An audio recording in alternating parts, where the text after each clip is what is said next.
Isang magandang araw po sa lahat ng bumubuo ng Sitio Bangungot.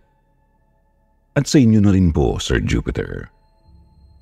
Tawagin niyo na lang po akong Wahini Michiko. Magmula po nang marinig ko ang boses niyo sa YouTube at madiskubre ko ang inyong channel, ay nahook na ako sa paraan ng pagkikwento at sa boses niyo po, Sir Jupiter. Kaya napagpasyahan kong sa inyong channel ibahagi ang aking mga karanasan at ng aking mga kaibigan. Nangyari po ito nung ako ay teenager pa lamang at madalas na tumambay kasama ang mga kaibigan kong lalaki. Medyo titibo-tibo rin kasi ako noon at mas marami akong kaibigang lalaki kesa sa mga babae. Sina Kuya Drew, Kuya Jello, Michael at Ron ang naging kuya-kuyahan at barkada ko noon. Madalas kaming tumambay sa guardhouse noon para mag-jamming o kaya naman ay sa ihawan para mag-food trip. Nung minsang pumunta ako sa tambayan namin, ay naabutan ko silang nakapaikot habang nakaupo sa guardhouse at seryosong nagkakwentuhan. Ayon kay Kuya Andrew, inatake na naman daw ng sapi ang pinsan niyang pangalanan na lang nating Rina. Nasa sala daw sila noon at kasalukuyang nanonood ng TV nang bigla na lang daw magsisigaw at magwala si Ate Rina. Nahirapan daw pakalmahin ni Kuya Drew at ni Michael. Kakaiba raw ang lakas ni Ate Rina. May hahalin tulad sa lakas ng isang lalaki. Kaya naman pinagtulungan nila itong pakalmahin hanggang sa tumirik na lang bigla ang mga mata nito at tumuwid ang katawan. Pagkatapos ay biglang mahimatay. Agad raw nila itong dinala sa albularyo para gamutin. Hindi ko pinaniwalaan ang kwentong yon kahit na nga kay Kuya Drew na mismo nagmula. Naniliwala kasi ako sa kasabihang, to see is to believe. Nang gabi rin yun ay nakilala ko ang kapatid ni Michael na si Loisa. Napakaganda ni Loisa. Mahaba ang brown at medyo kulot niyang buhok. Maputi at matangkad rin siya. Makinis na medyo balbon ang balat. May hahalintulad ko nga ito sa babaeng version ng Santo Niño. Agad naman kaming naging magkaibigan at bago magsiuwi sa kanya-kanyang tahanan ay nagbilin si Kuya Drew kay Michael na ipaiwas muna si Loisa kay Rina. Mahirap na raw dahil baka mahawa pa ito.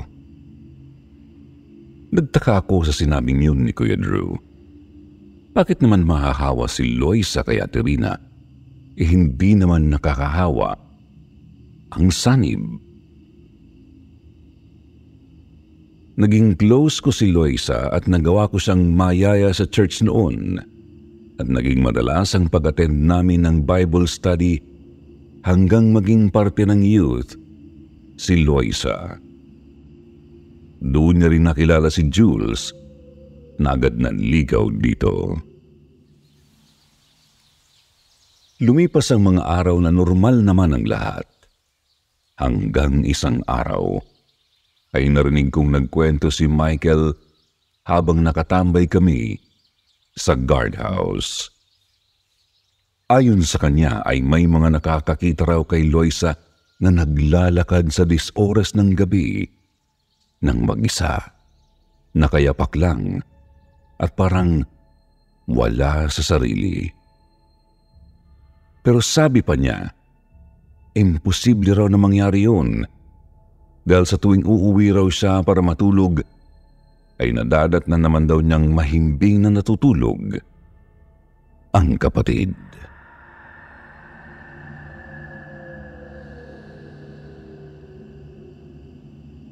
Minsan nasakyan ko ang tricycle na pinapasada ng tatay nila Loisa. Tinanong ako nito kung saan daw ba kami nagpupunta ni Loisa at inaabot ito ng madaling araw sa daan. Sinabi ko naman na sa guardhouse lang kami tumatambay at ako naman ay umihiwalay rin kina kuya kapag alas 10 na dahil kailangan ko nang umuwi at matulog.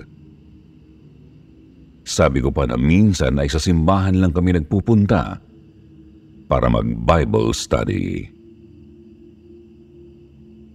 Dahil sa nangyari ay pinagbawalang lumabas si Loisa ng tatay niya at pinabantayan rin kay Ron at sa isa pa nilang kapatid na babae. Ngunit kahit ganun ang ginawa nila ay nagpatuloy ang pangyayaring may nakakakita kay Loisa sa kalsada habang nakayapak na naglalakad at tulala. Hanggang sa ang tatay na mismo na nila ang nakakita. Minsang inabot raw ng madaling araw sa pamamasada ang tatay nila at may inihatid na tagaroon lang sa subdivision. Nahagip raw ng paningin niya ang bulto ni Loisa na naglalakad sa madilim na parte ng daan paliko sa street nila. Agad niyang tinawag ang anak pero hindi siya nito naririnig. Nagpatuloy lang ito sa marahang paglalakad. Dahil may pasaherong sakay ay napilitang ihatid muna yon ng tatay ni Loisa pagkatapos ay nagmamadaling umuwi at galit na pumunta sa silid nila Michael. Nagulat daw si Michael dahil galit na nagtanong ang tatay nila kung nasaan si Loisa at itinuro naman nila ang nakabalot ng kumot at mahimbing na natutulog. Tinanong ni Tito kung saan daw galing si Loisa at bakit kauuwi lang nito. Kunot noong sinabi naman daw ni Michael na kanina pa natutulog si Loisa at hindi naman daw lumabas ng bahay. Sinabi raw ng kanilang ama na nakita niya ito. Pero matigas na itinanggi ni Michael na imposibleng mangyari yun dahil kanina pa raw siya gising at hindi naman daw niya nakitang lumabas ng bahay si Loisa mula nang mahiga ito at matulog.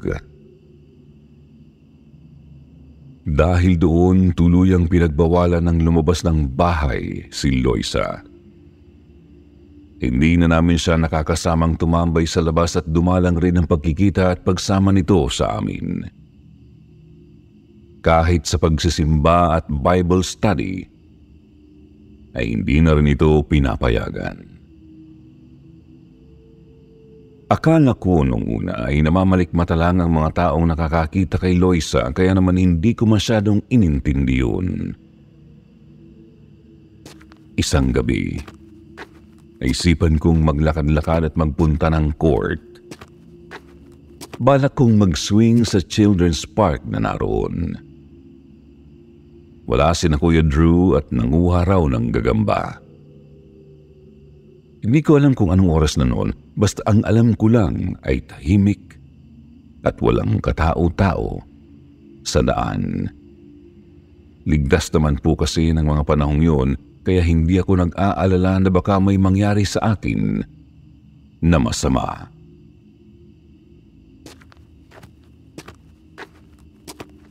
Malapit na ako sa court kung saan ay madadaanan ko ang simbahan na medyo may kadiliman. Madalas kasing sira ang ilaw ng poste sa parting yun. Malayo pa lang ay may natanaw na akong babaeng nakabistida ng pula. Naglalakad siya ng mabagal. Sa di ko maipaliwanag na dahilan, ay bigla akong kinabahan. Tinitigan ko ang babaeng patuloy lang sa paglalakad sa kabilang side ng kalsada. Napansin kong nagbago ang direksyon ng nilalakaran nito at mukhang sasalubungin ako. Puminto ako sa parteng naliliwanagan at hinayaan kong lumapit ang babae. Nakahinga ako ng maluwag nang makilala kong si Loisa pala ang babae. Agad ko itong ninitian at binati. Hindi niya ako sinagot. Sa halip ay Nginitian niya ako. Hindi ko malilimutan ang ngiting yun ni Loisa sa akin dahil yun ang unang pagkakataon na nakakita ako ng ngiting nagpatayo ng balahibo ko. Nakakatakot ang mga mata niya na para bang tumatagos ang tingin. Pakiramdam ko rin noon ay ibang tao ang kaharap ko.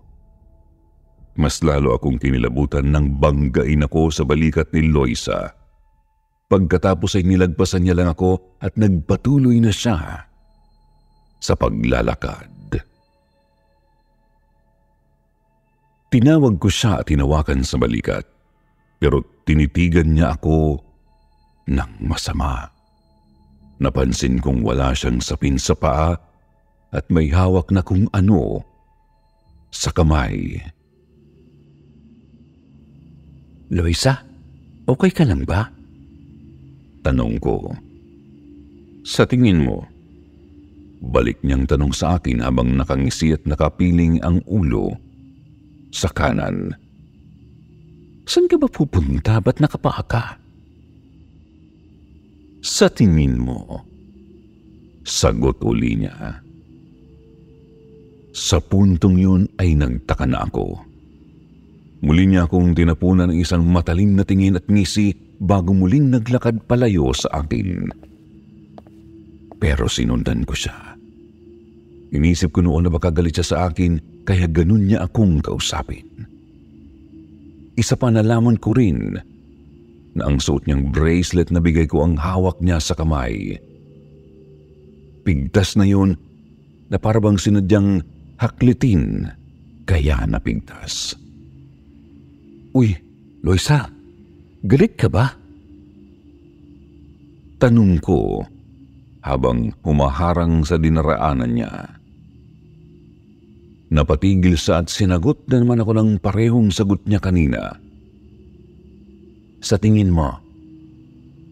Medyo nainis na ako. Ang nasa isip ko ay parang timang ito na iisa lang ang sinasabi sa lahat ng sabihin ko. Nagsorry na lang ako sa kanya pero isang ngising may tunog na ang natanggap ko sa kanya. Nakakatawa ka. Bulong niya na narinig ko. Kumunot ang noo ko at hahawakan sana si Loisa para makita ng malapitan ang mukha niya nang marinig ko ang boses ni Michael. Lumayo ka sa kanya, Wayne. Hindi si Loisa yan. Sigaw niya. Agad akong napatingin nun kay Loisa na nagsimulang yumugyug ang balikat at tumawa. Galit na hinawakan ni Michael sa braso si Loisa at dinuro ito. Pinapaalis nito ang kung sino man sa katawan ng kapatid niya. Kinaladkad niya ito papunta sa swing kaya napasunod ako. Hindi ko alam kung ano ang mararamdaman ko noon, Sir Jupiter, nang marinig kong muli ang boses ni Loisa. Para akong nanonood ng horror movie. Pakiramdam ko nangapal ang balat ko sa mukha at nagtayo ang lahat ng balahibo ko dahil nang muling magsalita si Loisa, ay iba na ang boses nito. Doble ang naririnig kong boses sa kanya, babae at lalaki. Sinasabi niyang hindi niya iiwan si Loisa at kukunin nila siya. Galit na galit noon si Michael at pinagmumura ang kausap. Nanatili kami sa swing hanggang sa kumalma si Loisa. Nagtanong pa ito kung anong ginagawa niya sa labas at paano siyang nakarating doon. Nang sabihin ni Michael ang nangyari ay bigla lang itong umiyak. Sa puntong yun mukhang natauhan na ito at iniwan panandalian ng sumasanib dito. Hindi lang yun ang unang beses na nakita ko si Loisang sinasaniban, Sir Jupiter. Sabi ni Michael ay may lumipat raw na masamang espiritu kay Loisa galing kay Ate Rina. Nalaman kasi nila na bago pala sumpungin nun si Ate Rina ay nagkita pa ang dalawa at niyakap siya nito bago umalis. Ang sabi raw ng albularyo noon kay Kuya Drew matapos gamutin si Ate Rina ay nagsisilbing pagkain ng mga masasamang espiritu o demonyo ang negatibong enerhiya. Kaya nga hindi dapat ma-depress o makaramdam ng lungkot ang mga taong dumadanas nito dahil yun raw ang nagsisilbing trigger para ma-take over ang katawan ng isang tao. Sa kaso ni Lois ay masama raw ang loob nito sa tatay nila dahil sa sobrang paghihigpit sa kanya. Yun daw siguro ang naging daan para matrigger ang sapi kay Loisa. Minsang nataon na nasa simbahan kami at nagba-Bible study nang bigla na lang sumpungin si Loisa. Hinawakan niya ng mahigpit ang kamay ko at bigla na lang tumirik at naging puti ang mga mata nito. Nadigas rin ang katawan niya at parang nag-seizure dahil bumubula ang bibig nito. Muling nagbago ang timbre ng boses niya na parang nagmumula sa 2 o 3 tao. Napaigik ako sa sakit dahil sa higpit ng pagkakakapit nito sa kamay ko. Nang sabihan ko ang pastor namin ay agad silang kumilos. Pinalibutan nila si Loisa at agad nag-cast out at nag-prayer. Tumagal yun ng ilang minuto. Bumalik ang itim sa mata ni Loisa, ngunit nagtataka ako dahil parang nakangisi ang sulok ng bibig niya. Pinagmasdan ko siya habang kinakausap ng mga pastor namin at ibang youth. Nung mga panahong yun, Sir Jupiter, ay nakaramdam ako ng inis sa hindi ko maipaliwanag na dahilan. Bigla kong naisip na nag-iinarti lang si Loisa at naghahanap lang ng atensyon. Na hindi totoong sinasapian ito. Kaya bago pa kami makalabas ng simbahan noon ay napaisip ako na nag-iinarti lang naman tong si Loisa. Matapos kong sabihin sa isip yun, ay nauna na akong lumabas. Hindi pa ako nakakalayo nang makaramdam ako ng malakas na puwersang tumulak sa akin mula sa likuran. Sa gulat ko ay nawalan ako ng balanse at natumba. Muntik pang mabagok ang ulo ko sa gutter kung hindi ko lang agad na naitukod ang mga kamay ko. Narinig ko ang sigawan ng mga youth namin. Nang tingnan ko kung sinong tumulak sa akin ay nanlaki ang mga mata ko. Nakita kong nakangisi si Loisa sa akin habang nakatingin. Galit ang naramdaman ko sa kanya noon at agad ko siyang tinanong kung ano bang problema niya at nanunulak siya. Sa halip na sagutin ako ay nilagpasan niya lang ako at naglakad na papalayo. Matapos masiguro na okay lang ako ay sumunod na kami kay Loisa. Nauna ang youth president namin na si Ate Aline, kasama ang ilang youth officer at kinakausap nila si Loisa. Ganun na lang ang gulat ko nang bigla na lang ay sabunutan ni Loisa si Ate Aline. Galit na galit ito at nanggigil na hinatak ang buhok ni Ate Aline na halos maiyak na sa sakit. Dali-dali akong dumalo at kusang bumuka ang bibig ko at sinabi ang mga katagang, "In Jesus' name, I command you to come out." Hindi ako nakaramdam ng takot ng mga oras na yon, Sir Jupiter.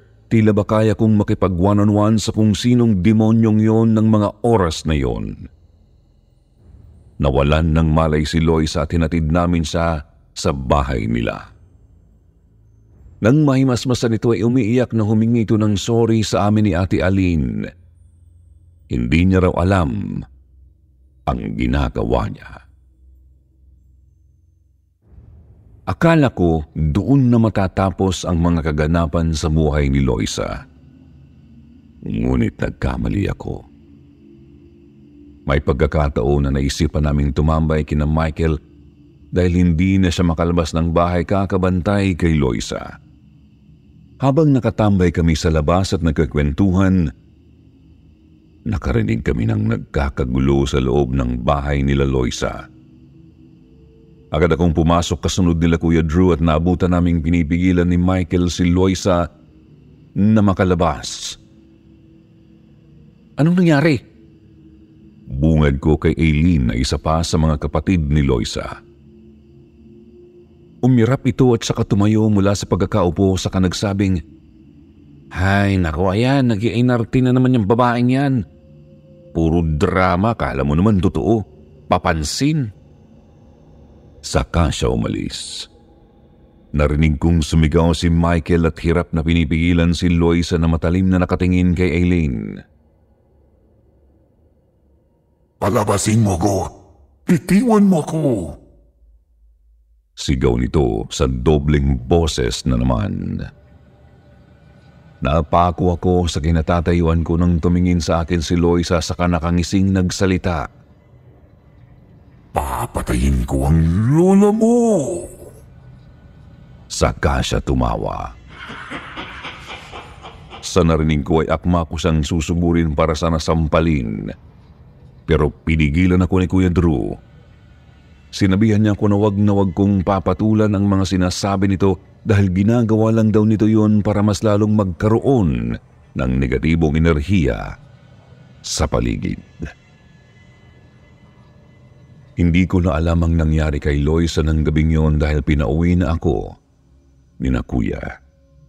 Sila na daw ang bahala kay Loisa. Dinala kong muli si Loisa sa church ng sumunod na linggo at inilapit sa head pastor namin ng kaibigan ko. Muli nag-cast out si Pastor John at pinagdasal si Loisa. Bumuti ang kalagayan ni Loisa kaya naman nakapagkwento ito sa akin minsang nakatambay kami sa swing. Ang sabi ni Loisa, sa tuwing makakaramdam daw siya ng lungkot, galit, depression at kung anong negative emotion, nararamdaman niya na may gustong umuko pa sa katawan niya. Nagigising daw siya na nasa isang napakataas na hagdanan. Palagi raw siyang umaakyat ng hagdan. Nung minsan nga raw ay natanaw na niya ang pinto. Ang sabi ni Loisa, marami raw silang nasa katawan niya. At kapag binuksan niya ang pinto ay hindi na siya makakabalik pa at tuluyan ng maaagaw sa kanya ang katawan niya. Pinayuhan ko siya noon na magdasal at paglabanan ang nangyayari sa kanya. Pinayuhan ko rin siyang iwasang mag-isip ng negatibo. Tumagal ang mga linggo na walang nangyayari kay Loisa. Nakampante na kami at inakalang okay na siya. Hanggang isang araw, muli na naman siyang ginambala ng mga demonyong nasa katawan niya. Nakatambay kami noon sa harapan ng tindahan ng ninang ko at inaantay niya ang nobyo niyang si Jules. Magde-date daw sila. Tinutokso-tokso ko pa nga siya noon habang nakaupo sa upuan. Maya-maya ay nakita namin si Jules na lumabas, bihis na bihis at bagong paligo na. Sumakay ito sa tricycle at hindi man lang kami napansin. Oh, kala ko may date kayo? Takang-takang tanong ko kay Loisa. Nakita kong kumunot rin ang noo niya at bakas ang pagtataka sa mukha. Baka naman susunduin ka sa inyo, text mo muna. Suwestyon ko. Agad niyang kinuha ang cellphone at magte-text na sana nang tumunog ito. May nag-text na agad nitong binasa. Napansin ko ang paglukot ng mukha ni Loisa kaya naman nakiusyoso na ako sa message na natanggap niya. Napataas ang kilay ko nang mabasa ang message na galing lang naman kay Jules. Ayon dito ay hindi na daw muna matutuloy ang date nila dahil napuyat daw ito sa pagmamasa ng tinapay at gustong magpahinga na lang muna. Gusto kong sapakin si Jules ng mga oras na yon. Sa loob-loob ko ay napakagaling magsinungaling gayong kakakita pa lang namin sa kanya, nakakaalis pa lang. Ate, Tawag sa akin ni Loisa. Napatingin ako sa kanya at nag-aalala akong napahawak sa braso niya. Tumutulo ang luha sa mga mata nito. "Ate, andyan na naman sila," sabi niya pa. Kumunot ang noo ko sa sinabi niya. Napailing-iling si Loisa at tila ba nahihirapan itong huminga. Napatingin ako sa tinuturo nito at napaawang na lang ang bibig ko sa nakikita ko. Ang mga kuko niya sa paa ay unti-unting nangingitim na tila ba namuo ang mga dugo dito. "Ate, tulungan mo ako, kukunin na nila ako." Yun ang narinig ko kay Loisa bago niya hawakan ang kamay ko. Ramdam na ramdam ko ang panginig ng katawan nito at nanlalamig pa. Tuloy-tuloy ang luhang tumutulo sa mga mata niya na alam kong dahil kay Jules. Sinabihan ko siya na paglabanan niya at hahanap kami ng tulong. Hirap man sa paglalakad dahil halos hindi niya maiakbang ang mga paa, ay pinilit ko siyang paglakarin. Mabuti na lamang at namataan ko si Michael at Kuya Drew sa guardhouse. Agad ko silang tinawag at sinabi ang nangyayari kay Loisa. Naiiyak na rin ako dahil sa pahigpit ang paghawak niya sa aking kamay na kahit anong tanggal ang gawin ko ay tila babakal ito sa higpit. Umiiyak pang sinabi ni Loisa na hindi daw siya ang kumakapit sa kamay ko dahil sinabihan siya ni Michael na bitawan ako at nasasaktan na ako. Tuluyan nang umiyak si Loisa at umiiling na paulit-ulit na sinasabing kukunin na raw siya nila. Alam ko kung sino ang tinutukoy niya, kaya naman nang makabitaw ito sa akin at tuluyang mahimatay ay agad sinabi ni Kuya Drew na dalhin na daw si Loisa sa albularyo. Nakita ko kung paanong nahirapan sina Michael sa pagbuhat kay Loisa. Tila ba bumubuhat sila ng napakabigat na bakal na pati ang tricycle driver ay napilitan ng tumulong. Nang lubos na maisakay si Loisa ay agad na silang umalis. Naiwan na ako kasi baka hanapin ako ni Nanay. Matapos ang pangyayaring yun ay hindi ko na nakita pa ulit si Loisa. Ang sabi sa akin ni Michael ay nagdesisyon ang mama nilang kunin ito para ipagamot. Nalaman ko ring nakipaghiwalay na ito kay Jules. Alam kong nasa mabuti siyang kalagayan, kaya naman kahit malungkot na hindi ko man lang nakausap at nakapagpaalam sa kanya, ay masaya na rin ako. Nanatili sa isip ko ang lahat ng naranasan ko kasama si Loisa. Sa totoo lang, na-realize ko na mild lang pala kung tutuusin ang mga bagay na naranasan ko kay Loisa.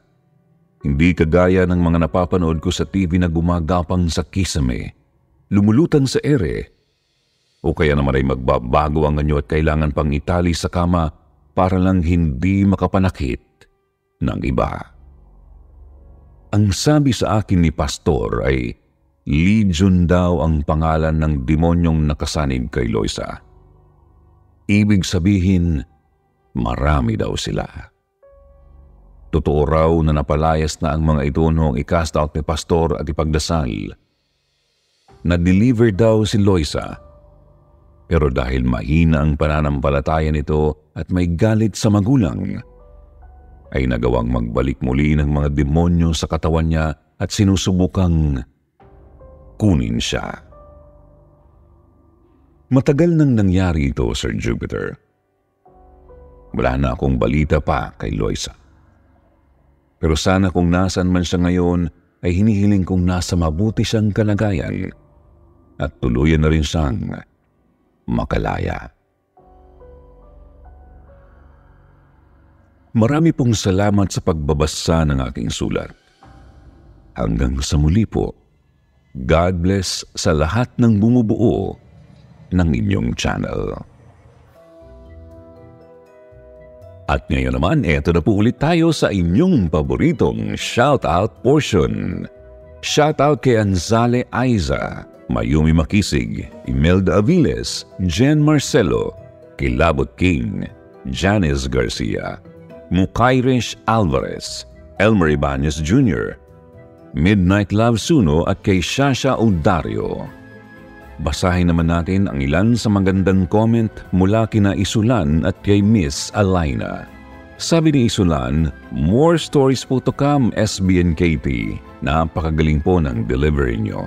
Sinusubukan kong mag-search ng other horror stories, hindi po talaga kayo mapapantayan. Galing at kudos sa inyong team." Sabi naman ni Miss Alaina, "Hello po mga kasityo bangungot, magandang pakikinig po sa inyo. Nawawala po ang stress ko sa tuwing napapakinggan ko po ang mga kwento nyo sa maghapong trabaho. Shoutout po from Jeddah. More power and keep safe always." Sa mga hindi po nabanggit, sa susunod na lang po ha. Huwag niyo pong kalimutang mag-reply sa ating shoutout box na nasa comment section para ma-shoutout ang inyong mga pangalan. Muli po mula sa bumubuo ng Sityo Bangungot, ito po ang inyong lingkod, Jupiter. Nagpapasalamat.